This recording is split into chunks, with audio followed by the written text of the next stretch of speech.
본 사건에서 말하는 57.58톤은 하나의 물건이 아니라 여러 개의 물건에서 일부를 조금씩 빼내어 만들어졌다고 저들은 주장하고 있습니다. 그렇게 만들어진 57.58톤으로 횡령의 죄를 물어 징역 3년이라는 형을 선고받았지만 이 모든 것이 날조되었다는 것을 본 영상으로 세상에 알려보려 합니다.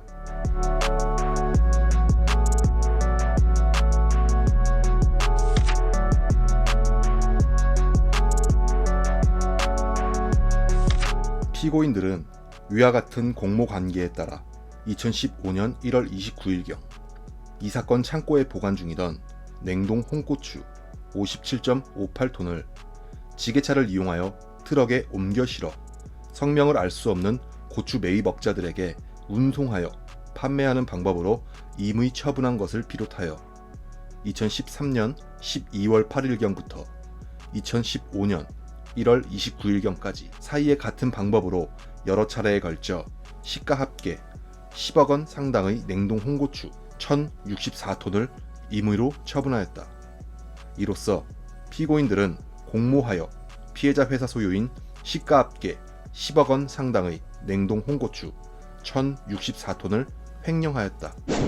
이렇듯 형사재판 판결문에 기재된 57.58톤은 임의 처분된 것인지 아님 폐기된 것인지 지금부터 확인해 보겠습니다.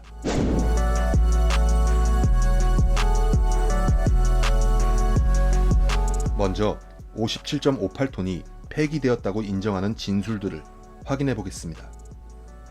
지금 보시는 화면은 평택세관에서 참고인으로 조사를 받은 남성유통 대표 안길준의 진술주서 내용입니다. 열람한 출력물과 같이 연번 1번의 경우 건고추 500kg이 반입되어 수입신고 및 수입신고 수리는 495kg만 되어 전량 반출하고 남은 5kg만 재고로 남아있는 것이고, 연번 2번의 경우도 냉동고추 108,600kg이 반입되어 수입신고 및 수입신고 수리는 9140kg만 하고 동수리받은 물량은 전량 반출하고 남은 18,460kg만 재고로 남았단 말이죠. 예, 그렇습니다. 이와 같이 반입 수량 중 일부만 수입신고 후 수리받아 반출하고 남은 물량은 재고로 남아있는 이유는 무엇인가요? 폐기하기 위해 남겨놓은 것입니다. 폐기할 물량이었단 말인가요? 예, 그렇습니다. 폐기하는 이유는 무엇인가요? 연번 2에서 11번 태경농산 명의로 반입한 냉동고추는 냉동고추의 수율 및 식품 검역 불합격을 이유로 폐기할 물품이었습니다. 결국 정상적인 수입 통관을 할 수 없는 물품이었단 말인가요? 예, 그렇습니다. 폐기할 물량이었음을 확인할 수 있는 자료가 있는가요? 특별한 자료는 없으나 이는 세관에서 이미 확인하여 폐기할 것으로 명합니다.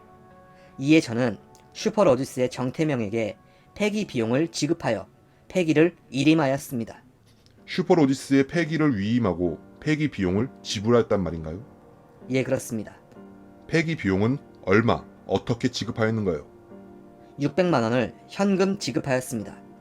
지급한 일자는 정확하지 않으나 2014년 말에 지급한 것으로 기억합니다. 폐기 비용을 이성열이 아닌 정태명에게 지급했고 계좌 이체가 아닌 현금으로 지급했다고 진술합니다. 이상하지 않으신가요? 여기서 합리적인 의심을 해볼 수 있습니다. 정태명이 창고의 실질적인 운영자이거나 그게 아니라면 안길준과 정태명 두 사람 사이에 누구도 알지 못하는 어떠한 거래가 있었다고 밖에 설명할 수 없겠습니다.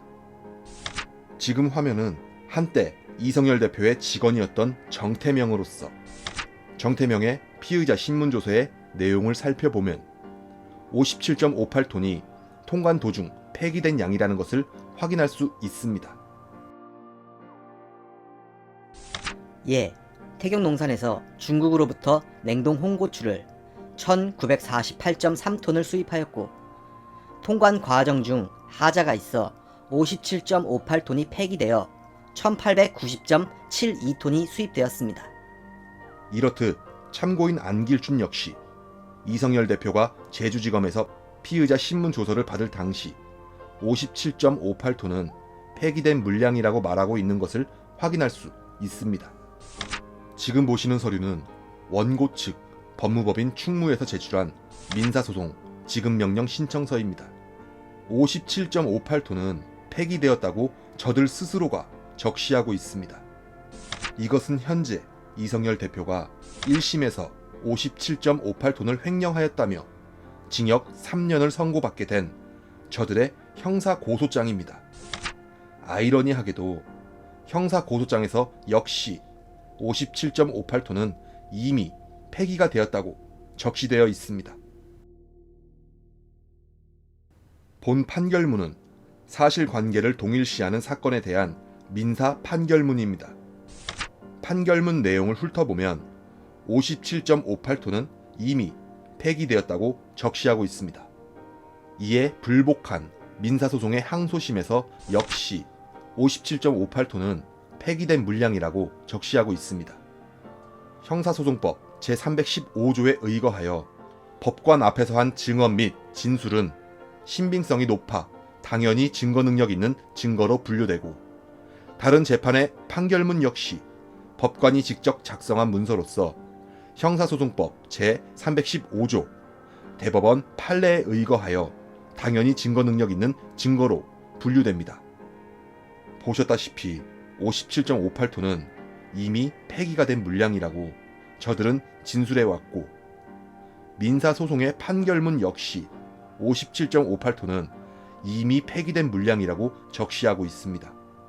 각종 진술조서와 민사재판 판결문 등 이미 폐기되었다는 57.58톤에 대해 왜 저들은 또다시 임의처분되었다고 주장하는 것일까요? 이렇게 앞뒤가 모순되는 증거들로 이성열 대표는 징역 3년을 선고받은 것입니다. 이렇듯 57.58톤에 대해 폐기되었다고 주장하던 사람들이 갑자기 태도를 돌변하며 57.58톤은 무단 반출되어 횡령하였다고 진술을 번복합니다. 이것은 이성열 대표가 57.58톤을 무단 반출했다는 내역입니다. 앞에서 설명한 대로 57.58톤은 한 개의 물건이 아닌 여러 개의 물건에서 일부를 빼내어 만들어진 물량입니다. 3월 20일 실제 재고조사에서 57.58톤이 무단 반출되었다고 명확히 표시가 되어 있습니다. 하지만 이성열 대표는 처음부터 지금까지 일관되게 무단 반출을 한 사실이 전혀 없다고 주장하고 있습니다. 그렇다면 57.58톤은 어디로 사라진 것일까요? 57.58톤 중 BL번호 끝번호가 2857로 끝나는 화물을 살펴보겠습니다. 수입 화물 통관 진행 정보를 확인해 본다면 2013년 12월 4일 18시 39분 화물이 국내에 반입되고 6일 뒤인 2013년 12월 10일 18시 5분 수입 신고됩니다. 그런데 이때 최초 반입된 물량과는 다르게 923포대, 포대 무게를 포함한 18,460kg이 누락된 채 수입 신고가 됩니다. 어떻게 누락이 된 채 수입 신고가 된 것일까요? 누락된 물량은 어디로 간 것일까요? 누락된 물량과 무단 반출되었다는 물량이 정확히 일치합니다.